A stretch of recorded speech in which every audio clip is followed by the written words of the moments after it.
Assalomu alaykum, hurmatli siyosiy ma'rifat soati ishtirokchilari. Bugungi o'quv soatida yurtimizda hamda xorijda ro'y berayotgan ahamiyatga molik voqealar tafsiloti hamda ma'naviy ma'rifiy video lavhalar namoyishi e'tiboringizga havola etiladi. 16-iyun kuni Prezident Shavkat Mirziyoyev raisligida amalga oshirilayotgan islohotlar natijadorligi, hududlarda ishlarning borishi, aholini o'ylantirilayotgan masalalarga yechim topish yuzasidan video selektor yig'ilishi o'tkazildi va asosiy vazifalar belgilab olindi.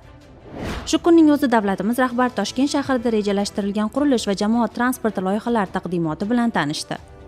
O'zbekiston Respublikasi Prezidenti Shavkat Mirziyoyev Qozog'iston Respublikasi Prezidenti Qosim-Jomart To'qayevning taklifiga binoan Markaziy Osiyo Xitoy formatidagi ikkinchi sammitda ishtirok etish uchun 17-iyun kuni amaliy tashrif bilan Ostona shahrida bo'ldi.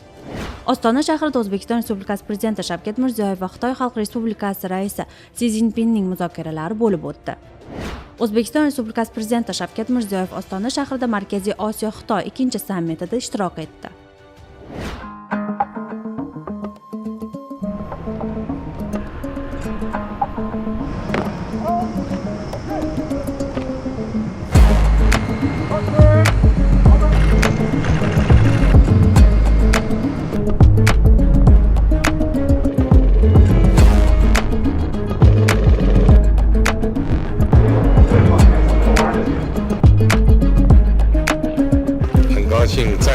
Siz bilan yana uchrashganimdan juda xursandman. Qadrli do'stim, aziz birodarim, janob prezident, sizning oqilona rahbarligingiz ostida O'zbekiston rivojlanishning yangi yo'liga chiqdi.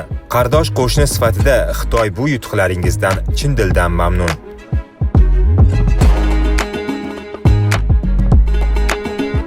O'zbekiston Respublikasining prezidenti Shavkat Mirziyoyev.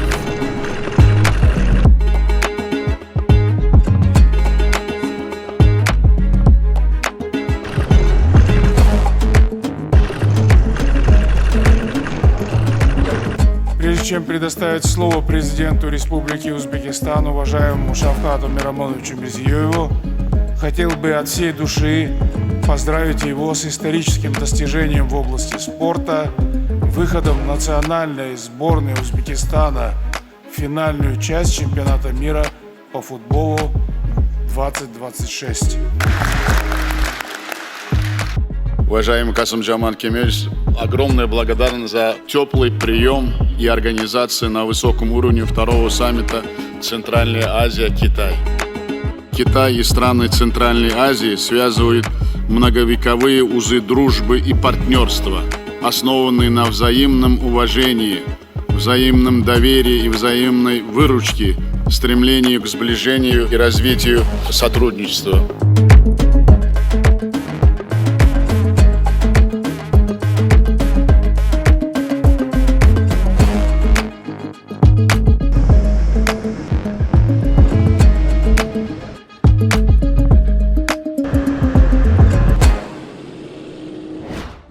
Iyun kuni Prezident Shavkat Mirziyoyev Toshkent Sharqiy aeroportida qurilish ishlarini ko'zdan kechirdi.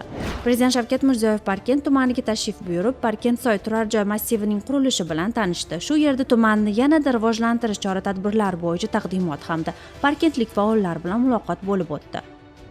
Davlatimiz rahbari Parkent tumaniga tashrif chog'ida Kumushkon mahallasida bo'lib, sayyohlik salohiyati va mehmon uylarini ko'zdan kechirdi. Davlatimiz rahbari Parkent tumanida intensiv bog' faoliyati bilan ham tanishdi. Prezident Shavkat Mirziyoyev Parkent tumaniga tashrif davomida Oltinbel cho'qqisidagi dam olish maskani va yangi tog'chan kurorti loyihasini ko'zdan kechirdi. Hududlarning o'sish nuqtalarini aniqlab, samarali ro'yobga chiqarish, har bir imkoniyatni loyihaga aylantirishga qaratilgan islohotlar natijasi Parkentda yaqqol namoyon bo'ldi. 2025-yil 23-25-iyun kunlari O'zbekiston Birlashgan Millatlar Tashkiloti Davlat xizmati forumiga mezbonlik qiladi.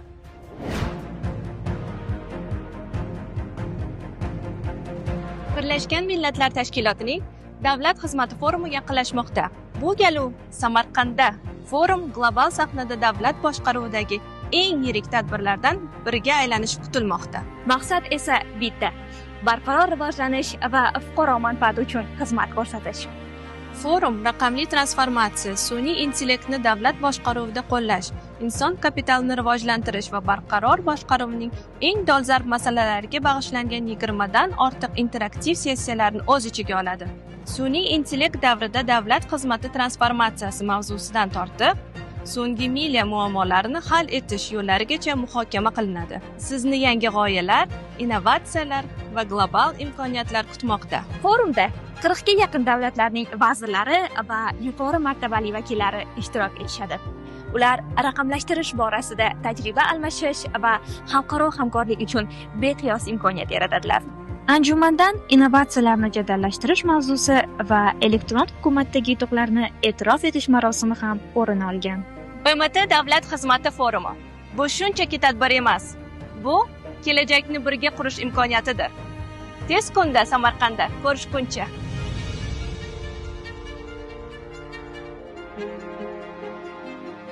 Moody's xalqaro reyting agentligi O'zbekistonning suveren kredit reytingi bo'yicha prognozini barqarordan ijobiyga o'zgarganini ma'lum qildi. Bugungi kunda O'zbekiston xorijiy investorlar tomonidan global barqarorlik sharoitida ham barqaror o'sishga qodirligini namoyon etayotgan ishonchli hamkor sifatida qabul qilinmoqda. Bu sa'y-harakatlarning barchasi 4-chi Toshkent xalqaro investitsiya forumining muvaffaqiyatli o'tkazilganida o'z aksini topdi. Prognozning yaxshilanishi 2030-yilga borib O'zbekistonning kredit reytingini ishonchli investitsion darajaga ko'tarish bo'yicha qo'yilgan maqsad sari birinchi qadamdir. Jadid gazetasining navbatdagi sonida jadidlik harakatiga doir qiziqarli faktlarga asoslangan maqolalar, dolzarb masalalar yuzasidan tanqidiy tahlillar, she'riyat namunalari, kitobxonlik keng targ'ib qilinuvchi tadbirlar, tanlovlar haqida mazmunli materiallar o'rin olgan. Torning cho'michdan farqi. Maqolada muallif milliy qo'shiqchilik san'atidagi ba'zi kamchilik va qusurlar haqida o'zining achchiq mulohazalarini, tanqidiy fikrlarini bildirar ekan, Komiljon Otaniyozov, Jo'raxon Sultonov, Ma'murjon Uzoqov va Mukarrama Turg'unboyeva kabi buyuk san'atkorlarning hayoti va odob axloqiga yuqori baho beradi. Ular yuksak iste'dodli bo'lishsa-da, hech qachon o'zlarini eldan ustun tutishmagan, oddiy xalqona hayot kechirgan, kibrdan yiroq bo'lishganini ta'kidlaydi. Hozirgi ba'zi hofizlar esa ovozsizlik, taqlid, soxta gulbozlik, teleshou va muhokamalar bilan san'atni ko'ngilochar tijorat vositasiga aylantirib yuborishganini aytadi. Shuningdek, muallif ayrim zamonaviy xonandalarni so'zlar talaffuziga be'tiborlik, ma'nodorlikka xiyonat qilishayotganini ta'kidlaydi. Ma'murjon Uzoqov, Jo'raxon Sultonovlar paytida sahnada hech kim soxtakorlik qilmagan. Ovozi, iste'dodi bor odam o'rtaga chiqqan. Tumonat tinglovchisini sel qilib qo'shiq kuylagan. Ovozi yo'q, umrida qo'liga cholg'u asbobi ushlamagan odamlar esa boshqa. Qo'llaridan keladigan ish bilan shug'ullanishgan. Ya'ni kim oshpaz oshpazligini, nonvoy nonvoyligini qilgan. Hofizlar esa ularga qo'shiq kuylashgan. Avvallari ham el yurtda to'y tomoshalar bo'lgan. Hofiz va hofizalar xizmatda bo'lishgan. Ammo qo'shiqchilar navbat talashib, muxlislar ko'z o'ngida qirpichoq bo'lishmagan. Muallif ta'kidlashicha, maqolada aytilgan tanqidiy fikrlar qanchalik achchiq bo'lmasin, ular hayotda haqiqatdan ham ro'y berayotgan holatlardir. San'at va sahna muqaddas bo'lgani sababli undagi salbiy o'zgarishlar haqida ham ochiq gapirish zarur. Chunki san'at guldek nozik bo'lib, uni ehtiyot qilishga, asrab-avaylashga ham san'at ahli, ham muxlislar mas'uldirlar. Tanobi tortilgan tanobchilar. Maqola Muqimiyning Tanobchilar she'ri orqali tarixdagi adolatsiz soliq tizimi va uni amalga oshirgan mansabdorlarning, ya'ni tanobchilarning faoliyatini ochib beradi. Tanob qadimgi yer o'lchov birligi bo'lib, uni ataylab tortib o'lchash orqali dehqonlarni ko'proq soliq to'lashga majburlash kabi haqsizliklar amalga oshirilgan. Muallif Xiva xonligidagi tanob tizimi va Islomxo'ja singari adolatparvar shaxslarning bu illatga qarshi islohotlarini ta'riflaydi. Shuningdek, jadidlar, xususan Abdulla Qodiriy singari ma'rifatparvarlar ham tanobchilarning adolatsizligini qoralab chiqishganini tilga oladi. Maqolada bu tarixiy voqealar orqali bugungi kun kadastr va yer taqsimoti tizimida ham shunday illatlar ko'zga tashlanayotgani ta'kidlanadi. Shu bois muallif jamiyatda adolat va tozalikni ta'minlash uchun jadidlar singari murosasiz, bilimli, prinsipial fuqarolar zarurligini ta'kidlaydi. Jadid bobolarimiz ra'iyatni ma'rifatga chorlash, bilim olishga da'vat qilish bilan bir qatorda jamiyat hayotida ro'y berayotgan adolatsizliklarga ham qarshi turishgan. O'sha davrning vaqtli matbuotida chop qilingan tanqidiy, tahliliy maqolalarda goh-gohida ko'zimiz tanob va tanobchi so'zlarga tushadi. Ma'rifatparvar jadidlar soliqdan qochish uchun yer maydonlari hajmini, savdo tushumlari miqdorini yashirgan yer va mulk egalarini ayovsiz fosh qilishgan. Bu qing'irliklarda ham tovoq bo'lgan tanobchi, soliqchilar ham keskin tanqidga uchragan. Shamayga borgan Otabek yoki Abdulla Qodiriy va Muxtor Avezov xususida mulohaza. Maqolada o'zbek adabiyotining yirik namoyandasi Abdulla Qodiriy va qozoq adabiyotining giganti Muxtor Avezov o'rtasidagi ma'naviy va adabiy bog'liqlik tahlil qilinadi. Unda ikki adibning adabiy faoliyati, dunyoqarashi va milliy uyg'onish yo'lidagi xizmatlari ta'riflanadi. Qozoq adabiyotining giganti romannavisi Muxtor Avezov Abdulla Qodiriyni o'ziga ustoz deb bildi. Uning romannlariga bergan bahosida ham birovning gapiga o'xshamaydigan original bir mulohaza aynan Muxtor og'a qalamaga mansub.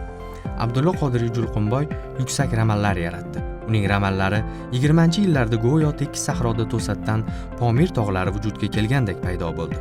Qodiriy asarlarini Qurmon G'ozi yoki Chaykovskiy kuylarini tinglagandek dam olib, miriqib, gasht qilib o'qiysan kishi. Uning tili ravon, shirali, musiqiy, menimcha hamma O'rta Osiyo xalqlariga ham tarjimonsiz tushunarli. Shu kabi tahliliy maqolalarni nashrning ijtimoiy tarmoqdagi rasmiy kanallardan onlayn o'qishingiz mumkin. Assalomu alaykum. M-Digest haftaning muhim voqealarini taqdim etadi. Xabaringiz bor, Respublika Ma'naviyat va ma'rifat markazi turli loyihalarni hayotga tatbiq etib keladi. Ziyolilarning ovozi jamiyat taraqqiyotiga oid nuqtai nazar loyihasi ham shular jumlasidan. Mazkur loyihaning jamiyat taraqqiyotida ziyolilarning ta'sir darajasini kuchaytirishga xizmat qilishi kutilmoqda. Zero ziyolilar mamlakatning yetakchi kuchi, ularning ta'sir doirasi ham shunga mutanosib bo'lmog'i darkor. Loyihaning maqsad muddaosi ham ziyolilarning jamoatchilik fikrini shakllantirishdagi ta'sir darajasini aniq va tizimli baholash mexanizmini yaratish. U eng avvalo o'zbek ziyolisi obrazini xalqaro miqyosda ilgari surish uchun ta'sirli ma'lumot platformasining yaratilishiga xizmat qiladi. Siz ko'rib turgan siyosiy ma'rifat soati Qoraqalpog'iston Respublikasi Toshkent shahri, viloyatlar, hokimlik va idoralarda, davlat tashkilotlari, boshqaruv organlarida birdek namoyish etib kelinmoqda. Ijodiy guruhimiz bilan Toshkent viloyatining Ohangaron shahridagi jarayonlarga guvoh bo'ldik. Markazimiz rahbari Ohangaron, Olmaliq hamda Angrenda faoliyat yuritayotgan hokimliklar vakillari, rahbarlar, mutaxassislar bilan uchrashdi. Yangi O'zbekistonning rahbar kadrlariga qo'yilayotgan talablar, zamonaviy yondashuv, yangicha fikrlashga oid qator mavzular ishtirokchilar diqqat markazida bo'ldi. Markazimizda ma'naviy ma'rifiy yo'nalishda faoliyat yuritayotgan yoshlar bilan ijodiy muloqot tashkil etildi. Respublika Ma'naviyat va ma'rifat markazi rahbari bilan bo'lib o'tgan muloqotda sohada faoliyat yuritayotgan 137 nafar ana shunday ilg'or g'oya va tashabbuslarga ega yoshlar ishtirok etishdi. Bildirilgan takliflar inobatga olinib, yoshlarni xorijiy tillar, yangi va zamonaviy kasblar, so'nggi know-howlarni o'zlashtirishlari uchun yangi sharoit va imkoniyatlar yaratilishi, moddiy rag'bat berilishi aytib o'tildi. Ma'rifat karvoni loyihasi yuqori templarda davom etadi. Endigi lokatsiyalar Jizzax hamda Samarqand viloyati. Bir guruh ziyolilarimiz, olim va ekspertlar, ijod ahli ishtirokida o'tkazilayotgan seminar, treninglar, konferensiya va uchrashuvlar, tadbirlar xususida batafsil keyingi dasturlarimizda hikoya qilamiz. Demak, ma'rifat karvoni ziyo ulashishda davom etadi. Xabaringiz bor, O'zbekistondagi Islom sivilizatsiyasi markazidagi Yangi O'zbekiston yangi renessans bo'limini tashkil etish borasida olimlar bilan hamkorlik yo'lga qo'yilgan. Mazkur jarayonlar yakuniy bosqichga yetmoqda. Taqdim etilayotgan ma'lumotlar to'plandi. Kreativ eksponatlar tizimlari tayyor. Endi bu jarayonlarni faollashtirish zarur. Birinchi galda topshiriladigan loyihalarni aniqlashtirish vazifasi turibdi. Bu borada olimlar bilan maslahatlashildi. Muhim vazifalar belgilab olindi. Davlatimiz rahbarining dolzarb 90 kunlik tashabbusi amalda. Namanganning Chortoq tumanida mazkur dastur doirasida tumandagi 2-maktabdagi bolalarning ta'tili mazmunli tashkil etilmoqda. Ta'kidlandiki, yozgi ta'til bolalar uchun dam olish, yangilik kashf etish va salohiyatini rivojlantirish imkoniyatidir. Bu imkondan samarali foydalanilayotgani quvonarli albatta. Andijon viloyatining Izboskan tumanida ham dolzarb 90 kun tashabbusi faol amalga oshmoqda. Xususan, shaxmat shashka musobaqalari, sport o'yinlari tashkil etilmoqda. Buxoro viloyatining Qorovulbozor tumanida esa Zakovat intellektual o'yini tashkil etildi. Mazkur tashabbus respublikamizning barcha viloyatlari, shuningdek, Qoraqalpog'iston Respublikasida ham yuqori tempda tashkil etilmoqda. Bu esa yozning soz o'tayotganidan darak beradi. Kino karvon loyihasi ham yuqori templarda davom etmoqda. Buxoro viloyatining Cho'lquvor mahallasi bolajonlari uchun Tumaris multfilmi namoyish etildi. Andijon viloyatining Baliqchi tumanida esa Oy borib omon qayt filmi namoyishiga o'rin berildi. Ibn Sino haqida 10 ta fakt hamda Quyosh ta'mi filmini esa Buxoro tumanida tomosha qilishdi. Jizzax shahridagi bolajonlar ham kino karvondan bebahra qolmadilar. Ular uchun milliy multfilmlar namoyish etildi. Qoraqalpog'iston Respublikasining To'rtko'l tumani Kitob va telefon, Inson kitob bilan, Kitob inson bilan tirik videoroliklari va milliy multfilmlar namoyish etildi. O'zbekiston Yozuvchilar uyushmasida Respublika Ma'naviyat va ma'rifat markazi eksperti, Ma'rifat targ'ibotchilar jamiyati a'zosi, falsafa fanlari doktori, professor, barchamizning sevimli ustozimiz Jamila Shemuhamedovaning 75 yoshligini nishonlandi. Fursatdan foydalanib ezgulikka baxshida umr sohibasini qutlug' ayyom bilan tabriklaymiz. Shogirdlaringizga ziyo ulashishda davom eting. Bizda hozircha shunday yangiliklar, voqealar rivojini keyingi dasturlarimizda taqdim etamiz. Omon bo'ling.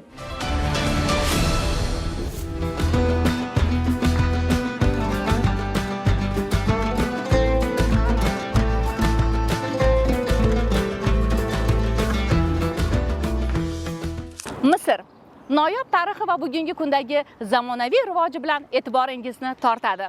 O'zbekistondan bir guruh olimlar, ziyolilar va tarixshunoslarning bu zaminga kelishiga sabab o'tmishga qilingan murojaat bo'ldi. Boisi Sayfiddin Qutuz nomi bilan Misr tarixida yorqin iz qoldirgan vatandoshimizning qahramonliklari bugun ham bu yerda yashayotgan aholining faxriga, g'ururiga aylangan. Anushtegin, Xorazmshohlar sulolasining so'nggi vakili, Jaloliddin Manguberdining jiyani, Misr sultoni Sayfiddin Muzaffar Qutuz taqdiri aks etgan sahifalardir. Bu sahifa bevosita Turkistonning nafaqat Fors, Kavkaz, Janubiy va Kichik Osiyo, balki Shimoliy Afrika jumladan bugungi Misr bilan ham uzoq tarixiy rishtalar ila bog'langanligini ko'rsatadi. Mazkur konferensiya ishida ham aynan ikki daryo, Nil va Jayhun bo'ylaridagi ajdodlarimiz tomonidan yoqilgan ilm-fan va madaniyat chirog'i butun mintaqaga mash'al vazifasini o'taganligi haqida ilmiy asoslar keltirildi. Shuningdek, ikki davlatning nafaqat ilmiy ma'rifiy, balki siyosiy bog'liqlik, ya'ni Turkistonning Farg'ona, Buxoro, Xorazm, Dashti Qibchot hududlarida tug'ilgan o'g'lonlar, Misrda mustaqil Tuluniylar davlatini barpo qilgan buxorolik Ahmad ibn Tulun, o'lkada Ixshidlar sulolasiga asos solgan asli farg'onalik Muhammad ibn Tog'ach ibn Jaf, Mamluqiylar sulolasi asoschilari Oybek, Shajorat Dur, Mo'g'ullarning musulmon olamidagi bosqinlariga chek qo'ygan Sayfiddin Qutuzlar hayoti, faoliyati va ularni Misr rivojidagi ulkan hissalari e'tirof etildi. Assalomu alaykum aziz do'stlar. Mana bugun Qohiraning eng yirik kutubxonasida o'zbekistonlik olimlar tomonidan chop etilgan kitob taqdimotiga keldik. Sayfiddin Qutuz Misr davlatchiligi va tarixining eng yorqin siymolari markazidan joy olgan va u o'zbek farzandi. Uning musulmon dunyosi tarixidagi ahamiyati shu qadar buyukki, buni mamlakatimizdagi 110 million har bir misrlik biladi va faxrlanadi. Sulton Sayfiddin Qutuz o'zbeklar sulolasi bo'lgan Xorazmshohlar, xususan Jaloliddin Manguberdi bilan bog'liq. U Jaloliddin Manguberdining vatanparvarlik ishini davom ettirib, Misr zaminida o'z maqsadiga erishgan. O'zbek mualliflari ham aynan shu jihatga, ya'ni Sayfiddin Qutuzni Turkiston zaminidan Misr zaminiga qanday kelib qolganligi va musulmon dunyosi himoyachisi Jaloliddin Manguberdining davomchisi ekanligining kitobda aks ettirilgani juda o'rinli bo'lgan. Anjumanda Respublika Ma'naviyat va ma'rifat markazi Xorazm viloyat bo'limi rahbari, tarix fanlari falsafa doktori Bekzod Abduraimovning o'zbek va ingliz tillarida nashr etilgan Sayfiddin Qutuz so'nggi zarba kitobi taqdimoti ham bo'lib o'tdi. Mazkur kitob taqdimotida umuman O'zbekiston Respublikasida so'nggi yillarda amalga oshirilgan islohotlar, ya'ni O'zbekiston Respublikasining turizm targ'ibotini ham bu yerda mana biz elchixonamiz tomonidan namoyish qilindi. Xususan Jaloliddin Manguberdi, Sayfiddin Qutuz, Al-Farg'oniy, Sayfsaroyi, Az-Zamaxshariy, Al-Farg'oniy, Sayfiddin Qutuz singari Markaziy Osiyolik turkistonlik sarkardalar, olimlar, muhaddislarni, shoirlarni Turkiston zaminidan Misrga bir vaqtlar o'rta asrlarda taqdir taqozosi bilan mana shu Nil daryosi bo'ylariga kelib ijod qilgan, davlat qurgan, ma'rifat tarqatgan ajdodlarimizni tarixini ham bu yerda o'rganish bizning asosiy maqsadimiz hisoblanadi. Shu maqsadda bugun Qohira shahridagi bir necha kutubxonalarda, muzeylarda, fondlarda saqlanayotgan bizning tariximizga oid noyob tarixiy manbalarni ham izlash va ulardan faksimile nusxalar olish ham bizning bugungi asosiy rejalarimizdan biri hisoblanadi. Assalomu alaykum. Mahallalar hayotiga oid yangiliklar bilan tanishtiramiz. Xabaringiz bor, joriy yilning 1-may sanasidan mamlakatimizda mahalla raislari saylovi boshlangan edi. O'zbekiston Respublikasining fuqarolar yig'ini raisi saylovi to'g'risidagi qonuniga muvofiq may-iyun oylarida respublika bo'ylab barcha mahallalarda saylovlar yakunlandi. Bu haqda Axborot va ommaviy kommunikatsiyalar agentligida o'tkazilgan brifingda uyushma matbuot kotibi Jobir Asqarov xabar berdi. 3962 ta mahallaga yangi raislar saylandi. Saylangan raislarning 1196 nafari ayollar, 306 nafari tuman shahar kengashlari deputatlaridan iborat. Saylangan raislarning o'rtacha yoshi 51 yoshni tashkil etdi. Mahallalar uyushmasi va Taraqqiyot siyosati instituti o'rtasida memorandum imzolandi. O'zbekiston mahallalar uyushmasi raisining birinchi o'rinbosari Javdatxon Inog'omov Qirg'iz Respublikasi Taraqqiyot siyosati instituti jamoat birlashmasi rahbari boshchiligidagi delegatsiya bilan uchrashuv o'tkazdi. Uchrashuv avvalida mehmonlarga davlatimiz rahbari tashabbusi bilan O'zbekistonda mahalla tizimida amalga oshirilayotgan islohotlar haqida ma'lumot berildi. Tomonlar tajriba almashish, qo'shma ta'lim va taraqqiyot dasturlarini amalga oshirish, raqamli texnologiyalarni joriy etish va madaniy muloqotni rivojlantirish masalalarida kelishib oldilar. Uchrashuv yakunida O'zbekiston mahallalari uyushmasi va Qirg'iz Respublikasining Taraqqiyot siyosati instituti jamoat birlashmasi o'rtasida hamkorlik to'g'risidagi memorandum imzolandi. Bizda yangi loyiha mahallangizga boramiz. Mazkur loyiha orqali mahallangizda mavjud muammolar va murojaatlarni boricha ko'rsatishga harakat qilinadi. Mahallangizga boramiz loyihasi ijodkorlarini o'z mahallangizga taklif qilishingiz mumkin. Buning uchun YouTube'dagi sahifamizga obuna bo'ling va o'z fikr-mulohazalaringizni qoldiring. Mahallangizga boramiz loyihasini albatta kuzatib boring hamda bizga murojaat yo'llang. Assalomu alaykum mahalladagilar. Topinchi biz qayerga ketyapmiz? Bayram bo'lyaptimi deyman. Hop anja. Kameraga tushgim kelyapti-da. Yo'q, desachi? Yo'q. Mana bu yondagi ko'cha asfalt qilinmagan ekan. Uyingizga suv bormaydi? Mahalla raisi tomonda konditsioner bor, bu tomonda yo'q-a? Assalomu alaykum. Birinchi marta ko'rib turibman bunaqa mashina. Miyangizga nima to'g'ri kelsa shuni qilasiz. Kayvoni yurtimizdagi qadim mahallalar tarixidan so'zlovchi sahifa. Choshtepaning tarixi haqida ayni daqiqalarda bilib olishingiz mumkin. Eramizdan avvalgi asrlarda ham mavjud bo'lgan poytaxtimizdagi Choshtepa mahallasi tarixini bilarmidingiz? Hozirgi Choshtepa mahallasi miloddan avvalgi 6-asrda Toshkent shahri hududida, Jo'nariqning sohilida eng qadimiy qishloq sifatida Chochkat nomi bilan vujudga kelgan. Ko'chmanchi qabilalarning yurishlari sabab Chochkat vayron qilingan va qabristonga aylantirilgan. Miloddan avvalgi 2-asrlarda Choshtepada ko'chmanchi dasht qabilalari kelishi natijasida qovunchi madaniyati shakllangan va shaharchaga aylantirilgan. Aholi asosan dehqonchilik va chorvachilik bilan shug'ullangan. 6-8-asrlarda shaharchada hayot yana ancha yuksalgan. Chor Rossiyasi mustamlakachilik davrida hududdan pochta yo'li sifatida foydalanishgan. Bugungi kunda Toshkent shahar Sergeli tumani tarkibidagi Choshtepa mahallasi hududida 2 maktab, 1 xususiy oliy dargoh, 3 yirik korxona va 25 kichik korxonalar hamda ko'p maishiy xizmat tarmoqlari faoliyat yuritmoqda. Xo'sh, siz mahallangiz tarixini bilasizmi? Fikringizni izohlarda yozib qoldiring. Balki keyingi video aynan sizning mahallangiz haqida bo'lishi mumkin. Sizlarga yetkazmoqchi bo'lganlarimiz ana shulardan iborat edi. Yana qayta ko'rishguncha xayr, salomat bo'ling.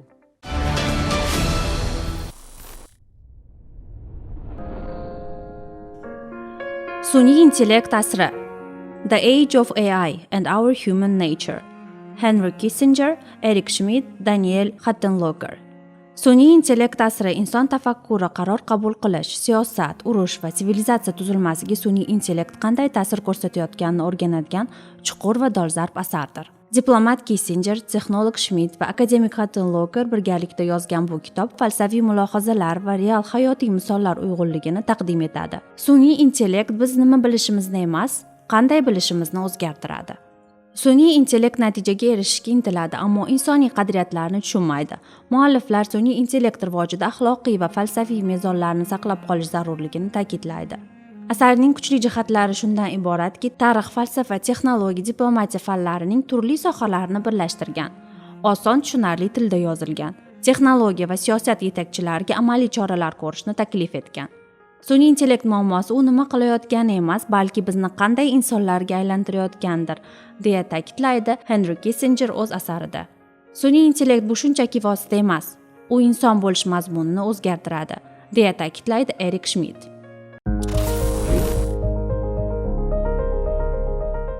Assalomu alaykum M-sayohat kuzatuvchilari. Bugun sizlar bilan jannat makon yurtimizdan chiqmagan holda yozning qizg'in pallalarida borish ayni muddao bo'lgan manzil tomon sayohat qilamiz. Demak, bugungi manzilimiz Urungach, Nefrit ko'li. Bu ko'l Toshkent viloyatining Bo'stonliq tumanida, Ugam Chotqol milliy bog' hududida, dengiz sathidan 1350-1520 metr balandlikda joylashgan. Aslida bu joyda ikkita ko'l bor, pastki Urungach va undan yuqorida joylashgan Yuqori Urungach ko'li.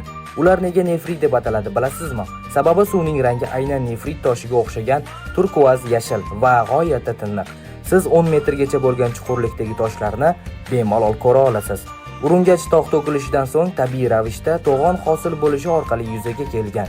Pastki ko'l yuqoridan tozalangan, filtrlab o'tgan suvni oladi. Shuning uchun bu yerda suv nafaqat go'zal, balki hayratomuz darajada musaffo. Hozirgi kunlarda O'zbekistonning ko'plab hududlarida havo harorati 40 darajaga yaqinlashmoqda. Aynan shunday issiq vaqtda Urungach tanani salqin, qalbni sokin qiladigan eng to'g'ri tanlov. Yo'l esa sarguzashtlarga to'la. Toshkent shahridan bu yerga yetib borish uchun sizga 4-5 soatlik avtomobil yo'li va so'lim tog'lar aro piyoda yurish kerak bo'ladi. Ammo ishoning, bu yurish sizga unutib bo'lmas manzaralarni taqdim etadi. Suv harorati esa alohida mavzu. Bahorda atiga 3 gradus, yozda esa eng ko'p deganda 8 gradus. Demak, Urungachda cho'milish bu nafaqat salqin, balki chinakam jasorat belgisi hisoblanadi. Bu joy kontent oluvchilar uchun ham ayni muddao. Har bir kadr o'ziga xos rasmga o'xshaydi. Ayniqsa quyosh nurida ko'l sathi marvaritdek jilovlanadi. Yozning qaynoq kunlari sizda soz o'tishini tilagan holda navbatdagi manzillarda ko'rishguncha omon bo'ling. Hurmatli siyosiy ma'rifat soati ishtirokchilari, e'tiboringiz uchun rahmat. Kuningiz samarali o'tsin.